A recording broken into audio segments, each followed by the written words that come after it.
Hey YouTube, how's everybody doing? So by chance, my 4th of July weekend managed to open up after all, and I got a night to sneak away and go camping by myself. Original plans we had got canceled, so I thought why not make advantage of the opportunity and get out here and enjoy a little of the wilderness up in the Laguna Mountains of Southern California. I thought since I was doing this anyway, I would show you my motorcycle and how I've got it set up. I'm certainly no expert by a long shot, but I've been doing this most of my life, and these are the things that tend to work for me, and I'd share them with you. Welcome your comments. I know it's not the only way to do things, but I figured I'd walk around, give you a walk around my motorcycle, and also my camp setup and what I use for camping. So with that, we'll get started.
What an incredible ride. Well, now I'd like to share with you a little bit about my motorcycle, how I've got it set up, and my camp kit. So the art for me in camping is the sweet spot between light enough to be able to carry it on a motorcycle, but enough stuff to be comfortable.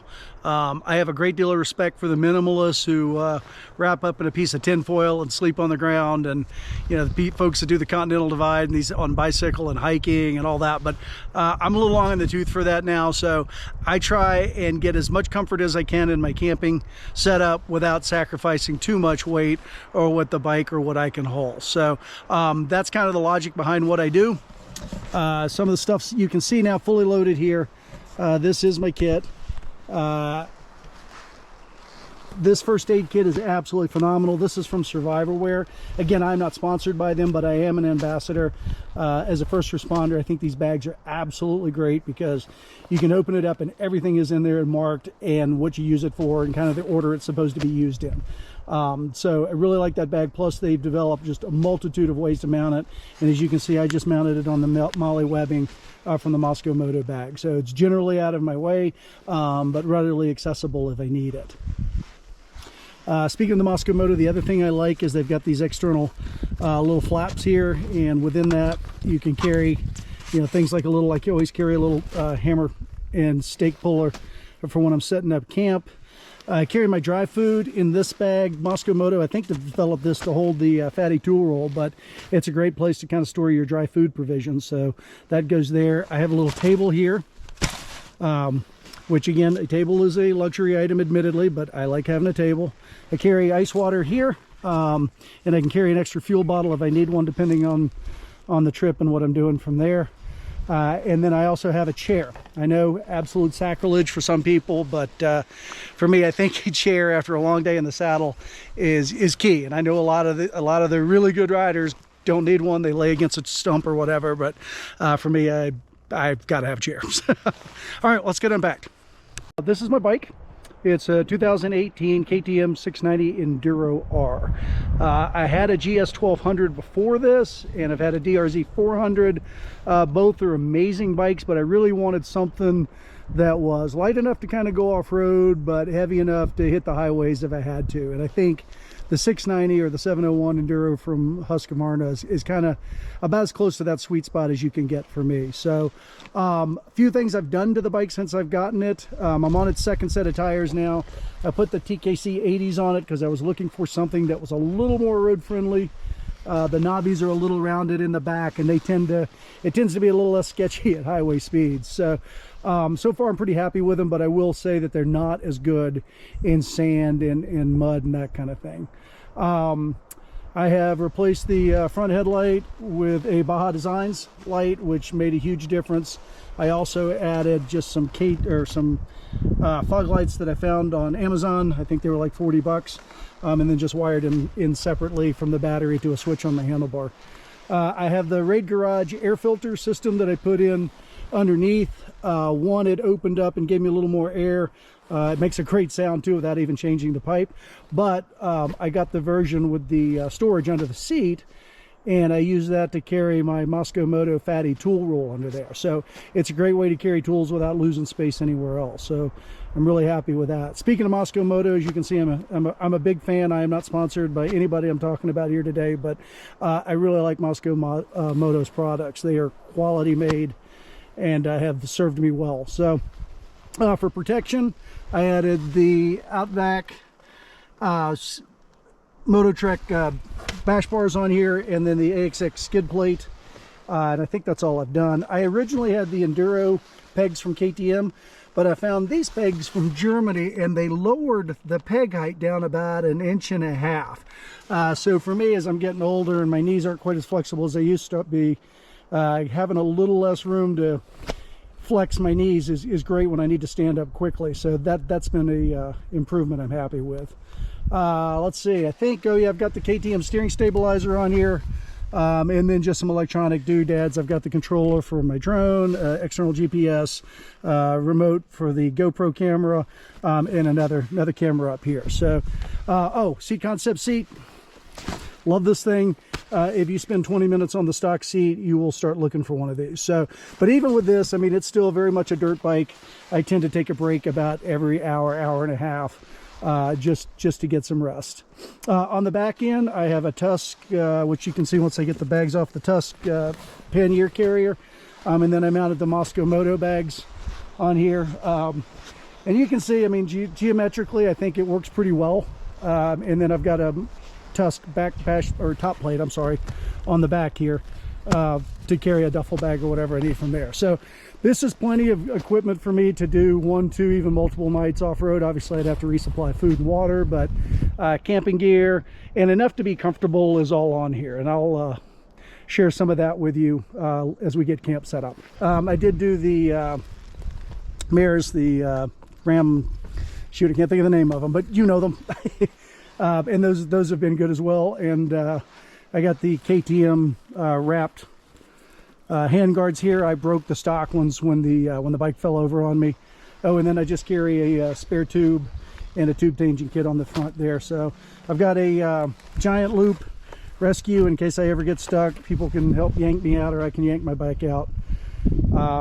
And the extended windshield, I did put that on here as well. So that actually makes a huge difference. I was really surprised. I'm only adding like what, 6 inches of wind protection, but it made a huge difference. Oh, and then on mounting these lights, I simply moved where the turn signals were. The turn signals were here. I moved them down. There are holes actually in the plastic from KTM, so that was a real easy exchange to mount those. All right, and I think that's about it. Oh, new shifter, no real reason, but there is an additional shifter, and I think also I switched out the brake lever. I just wanted something that was a little more friendly for dirt riding. So, all right, well, I'll get camp set up here, and then we'll talk about the gear. So I was planning to set up camp at that last spot, but as I was starting to unpack, one of the rangers came by on the fire road. He was actually checking the fire ring to make sure it was cool, because there's no fires out here whatsoever, or no open fires. You can have a camp stove. But I talked to him, and he said, you know, you're on 2 wheels, you can push a lot farther in, and he gave me a trail to get farther deep in where I'm at here in the lagunas, and man, was it pay dirt. I am all alone, and I'm pretty sure I won't see anybody for the entire night. So the road I came in on is fairly rugged, little double track. I mean, a serious 4-wheel drive could make it up here, but it dead ends right up there, so there's not a whole lot of reason to go beyond where I'm at. So that's the road I came in on behind me, and you can see the Laguna Mountains behind me. I've got this great little camp spot right here. Absolutely beautiful. There's a flat spot for my tent, which is key, right in there. And then I've got this beautiful open meadow where I can sit here with a cocktail this evening and maybe a good cigar and watch the sunset and the stars come up. This promises to be an amazing night, so I'm really glad I decided to do this at the last minute.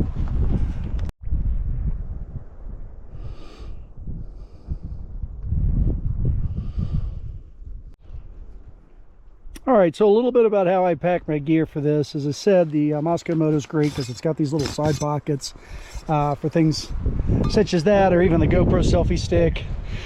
This waterproof bag I use to carry my food, all my dry food stuff. So my intent tonight is to try and make pasta carbonara with some freeze-dried egg and a little water. We'll see how it turns out, and some Parmesan cheese. But anyway, that's the dry food stuff. And in this side, I generally keep all of my camping gear. And these bags are great. They detach very easily. They're expensive, but this is one of those things where I really feel like you kind of get what you pay for. So air mattress, and I got to comment, I just bought this Ecotech Hibern 8, and I picked this up on a recommendation from so I think it's Rocky Mountain Motorcycles, or I know he does the beer and gear. I like a lot of his stuff, so he had a deal on that, so I figured I'd give it a try. And anyway, just camp stuff in here. I've got a pillow, and here is my kitchen supplies, spatulas, knives, that kind of thing. my sleeping bag. And let's see, so, and I'll go over some detail on my camp stove, but this is the bag I carry it in. I found this at Amazon, and it holds everything really well. And last but not least in here is my tent.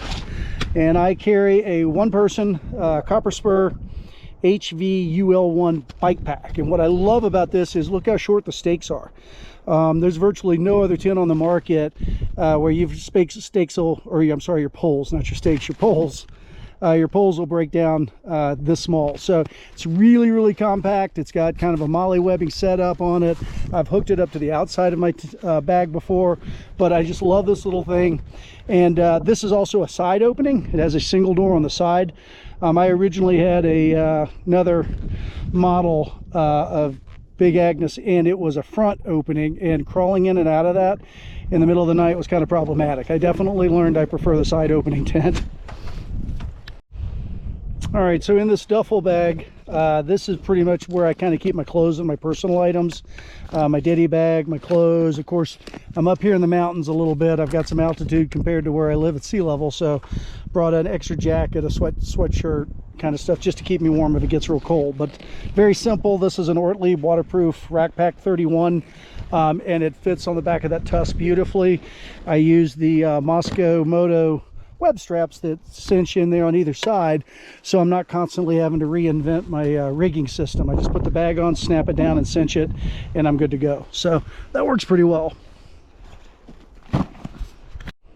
And then finally in this bag, I've got obviously my ice water here, and the ice is generally used for my cocktails, but it also gives me an extra supply of water beyond just the 3-liter Camelback that I carry on my back.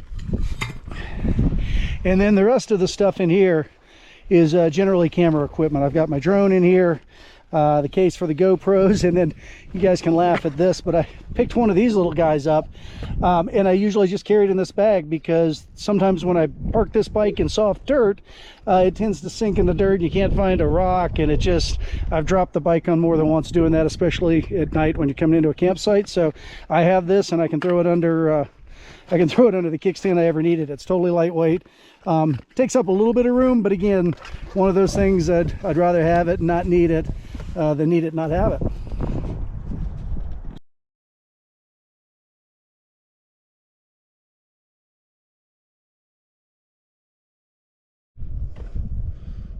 All right, camp is set up. That didn't take long at all, about 15-20 minutes, and we are good to go. So it is 6:15, 18:15. So that means it's happy hour. So I think the next priority is to make myself a cocktail.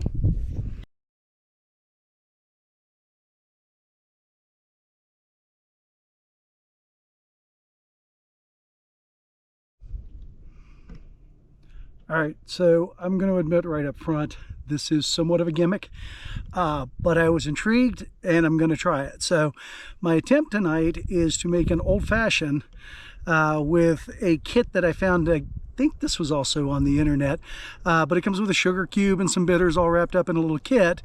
I've got some whiskey, so that, a little water, and we'll see if I can make an old-fashioned. All right, so this is the kit I was talking about. It is literally an old-fashioned in a box. Intriguing, could be kind of gimmicky, but we'll find out.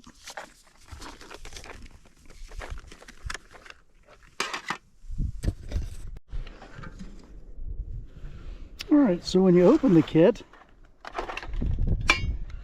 it has some directions on how to make an old-fashioned. This is a cup holder and a stir. It's got a couple of things if you have fruit, which I don't have. I assume these are the sugar cubes. And then we've got some aromatic bitters, orange bitters, and I believe grapefruit, which I will not be trying, but I will use the aromatics and the orange bitters. All right, let's see how this goes. All right, so the directions tell me to take a sugar cube, I can get it out. Drop it in your cup. Add 3 to 4 dashes of the aromatic bitters.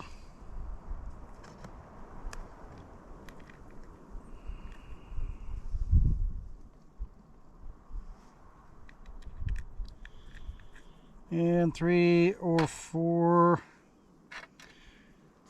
dashes of the orange bitters.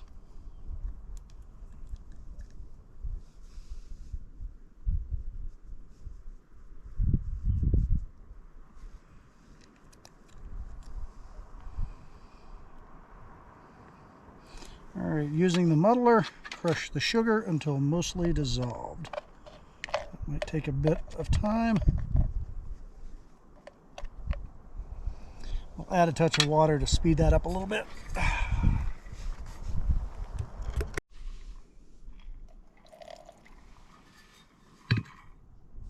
right, I'll stir that up.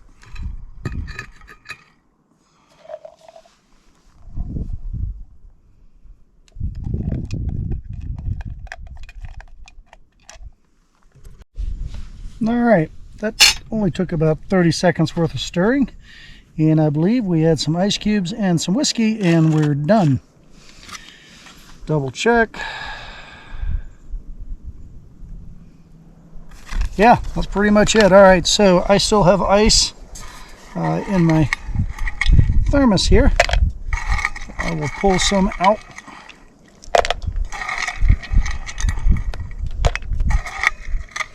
I am not gourmet enough out here to have the big circle cube. That would be nice.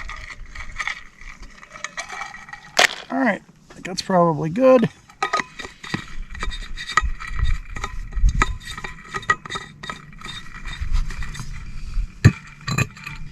And then a wee bit of Kentucky's Finest to finish this off.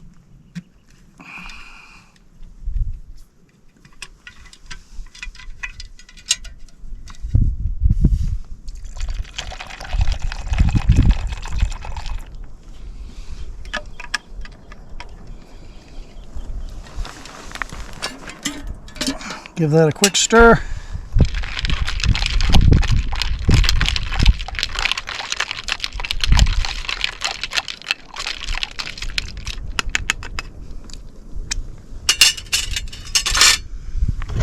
All right, folks, the moment of truth.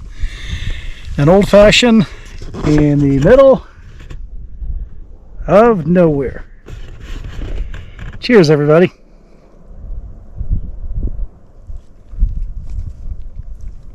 I gotta say, that might be a gimmicky little kit, and you could probably build one on your own. But that's pretty cool, and that's not a bad old-fashioned. Not as good as my wife's. I'll make that disclaimer. But still, for out here in the middle of nowhere, this isn't half bad. All right, I think it's going to be a great night.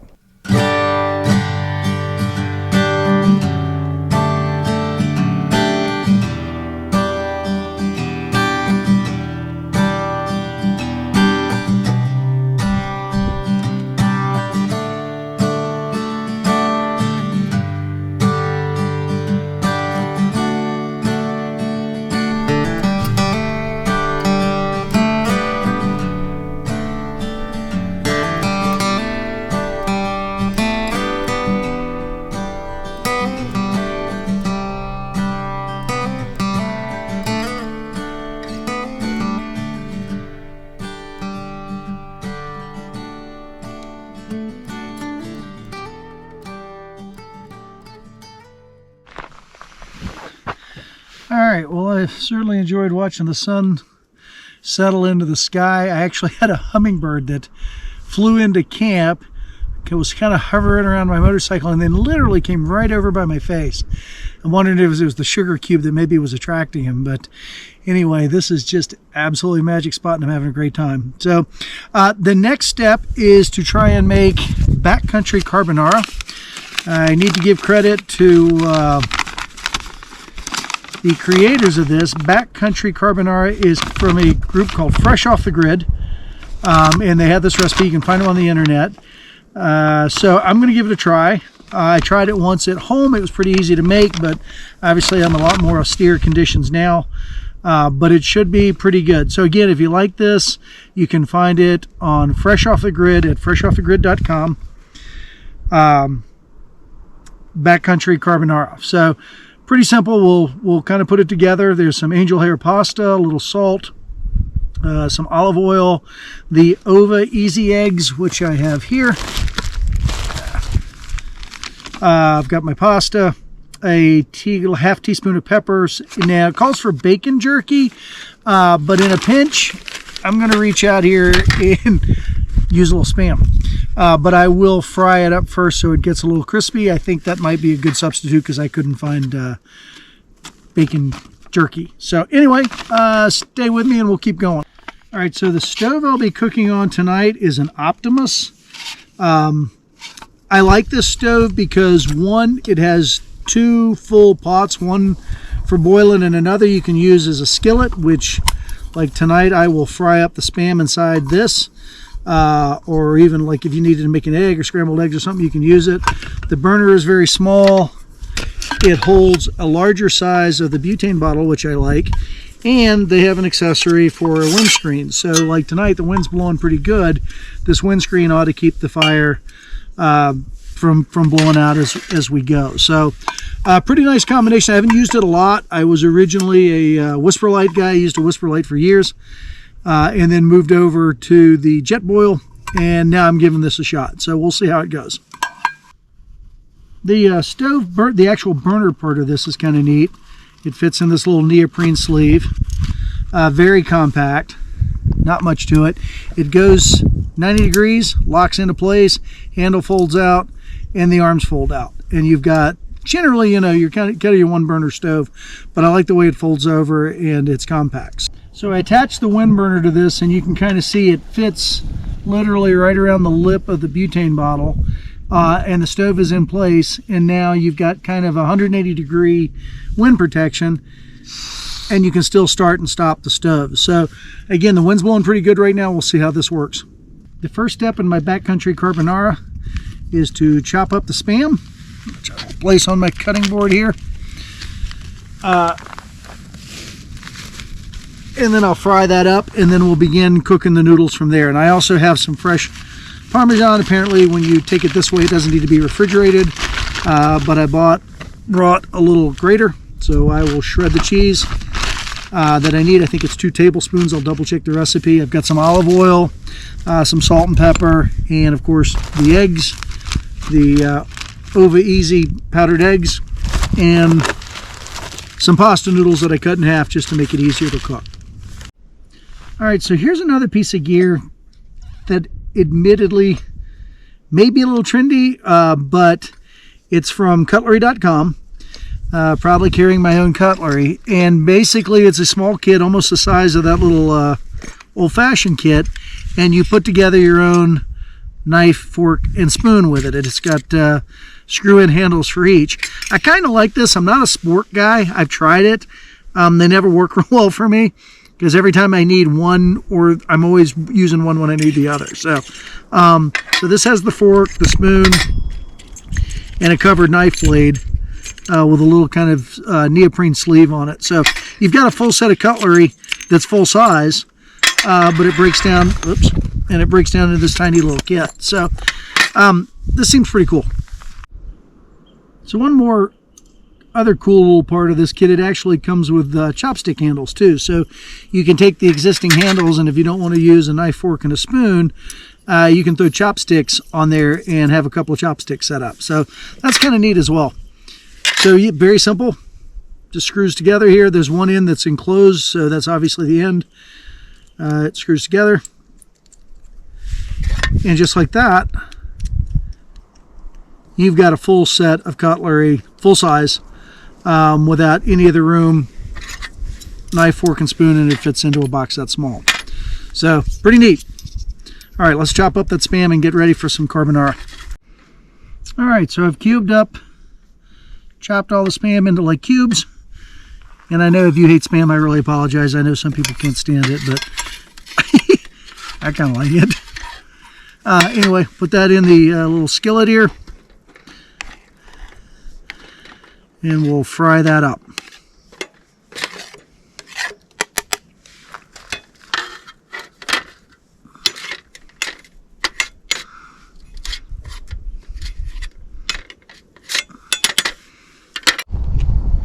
Alright, so I've got the Optimus going here.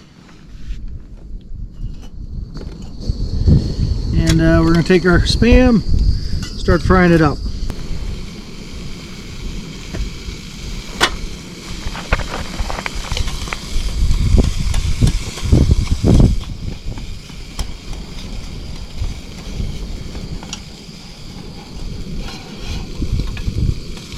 I just want this to get a little crispy on the edges and not quite so mushy. Fried Spam is a lot better than regular Spam. Alright, that's coming along nicely, starting to brown.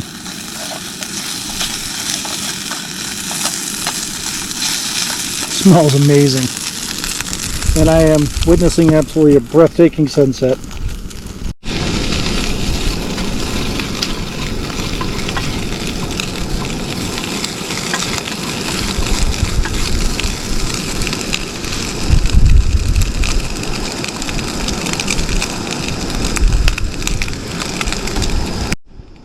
Alright, I think the Spam is just about done. It's fried up, looking really good. So we'll set that off, and the next step is to boil the pasta. So I need to cheat here and still use the recipe because I haven't got this thing memorized. So, alright, so in the backcountry, put the pasta and salt in your cook pot and pour in just enough water to cover the pasta. Add the olive oil, bring to a low boil, and cook until the pasta is just al dente. So normally for me that's around 10 to 12 minutes, so we'll see how that goes. Alright, got the pasta started. There's salt and water, obviously. Gonna add a tablespoon of olive oil to this. It's starting to boil already. Alright, and we'll set the timer to cook this.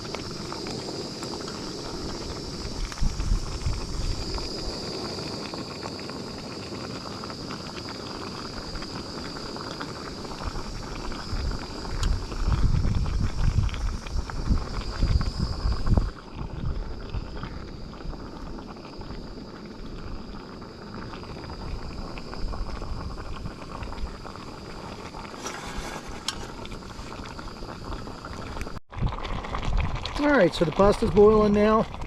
Put in just enough water to cover. We'll probably let that sit down a little bit because we're not draining the water on this for the carbonara. We're just going to add the egg mixture and the cheese to this directly to make a sauce for it. So,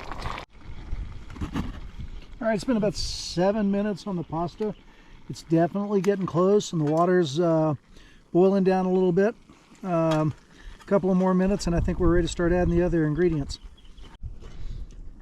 Alright, we're right at 9 minutes here, and I think we're getting pretty close. Alright, so 2 tablespoons of the egg mix.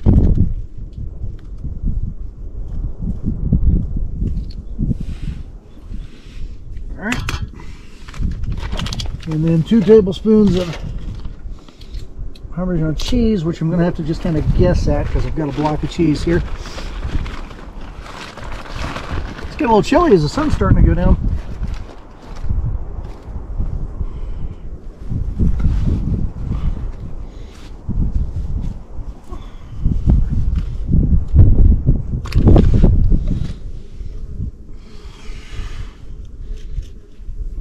And I definitely have some bees visiting who apparently like cheese.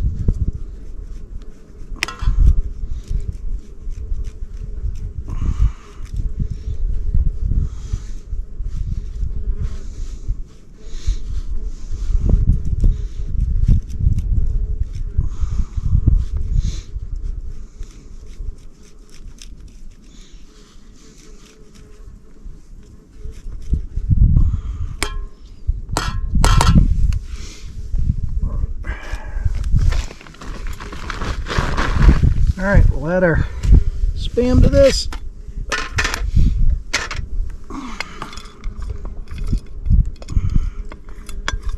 Oh yeah, the bees are going to go nuts over this. And they are. And we'll stir this all up and see what we come up with.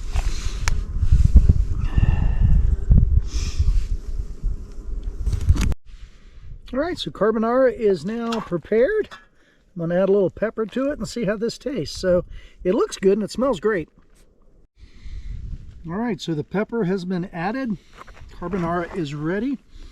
And time for the taste. The bees apparently really want this. So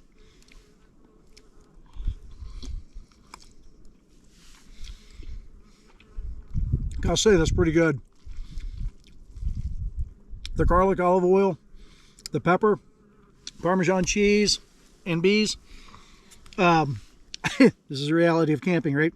This is actually really good. So hats off to the recipe in backcountry.com. This is absolutely great. I'm out here in the middle of nowhere enjoying a carbonara that I would match even with a restaurant. This is really good. All right.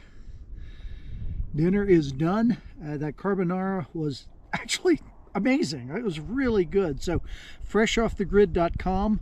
Again, I am not affiliated with them in any way. I just downloaded that recipe and gave it a shot. So it can compete with what you would get in a restaurant. It was actually really good. So I'm going to clean up my dirty pots and pans here. Sun is setting. It is getting cold. It's chilling off here in the mountains. So then I will relax and enjoy the rest of the evening.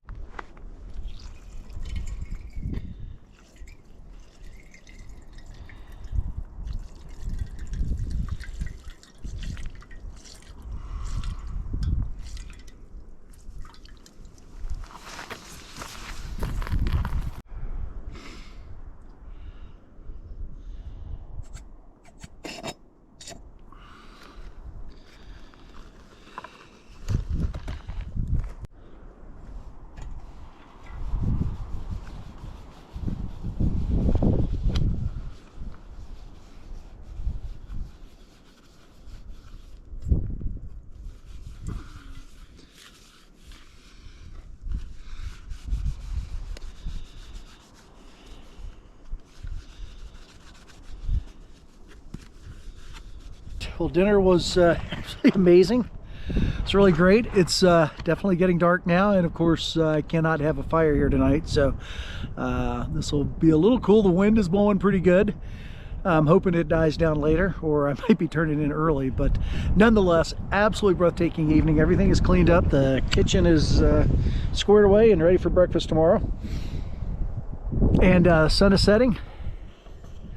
I'm hoping the stars come out tonight. Could be an absolutely beautiful night. I've got a great view of the sky here. If so, I will try and capture that for all of you so you can enjoy it with me. All right. And meanwhile, I think I'm going to enjoy a great cigar that was given to me by a dear friend of mine, and have another whiskey on the rocks, because I'm pretty much done for the evening. So, beautiful night.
The next morning, I woke up, made myself a cup of coffee, went for a stroll around the area, came back, made a quick breakfast, and then decided to pack up and head home.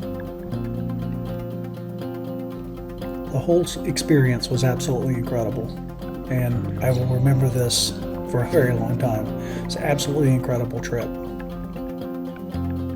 The two pieces of gear on the motorcycle that I think had the most positive impact on me are the Seat Concept seat, for obvious reasons, and the Moscow Moto luggage. That gear is absolutely incredible. It's durable, it's very easy to use, it's easy to pack and unpack. There's just nothing about it I don't like, and I love everything about it. There were really three pieces of camp gear that stood out for me on this trip. Obviously, the Big Agnes UL1 bike pack tent is absolutely amazing. It's so compact and still has enough room to be inside, plus you can string lights inside it. There's tons of storage. It's just a great all-around tent. The other piece of equipment was the Optimus Terra camp stove set. Absolutely love that. The two-pot system that gives you either two pots or a pot and a skillet or a pot and a lid is amazing, and it's compact and just has a lot more versatility, I think, than like a jet boil that just allows you to boil water. And then the surprise piece of equipment was that Ecotech Outdoors Hibernate air mattress. I was really expecting to not like that, but I was pleasantly surprised and slept incredibly comfortable with it. And for the price point, I just don't think it can be beat. So in conclusion, if you are a dual sport or an adventure motorcycle rider and have yet to try camping off your motorcycle, I really encourage you to give it a try. Maybe your first time out, try a formal campground where you've got a picnic table, a fire ring, and water. Kind of break yourself into it easily, maybe even someplace close to home, so if you make a mistake, you can run to a store or run home and grab something. But honestly, it is just such an experience to be out in nature in kind of a minimalist environment on your motorcycle, doing the things you enjoy to do anyway. Don't let anything hold you back. It's a wonderful experience, and I think the benefit far outweigh any negatives or the risks involved with it. So I hope to see you guys out on the trail, and thanks very much for watching this video. Take care.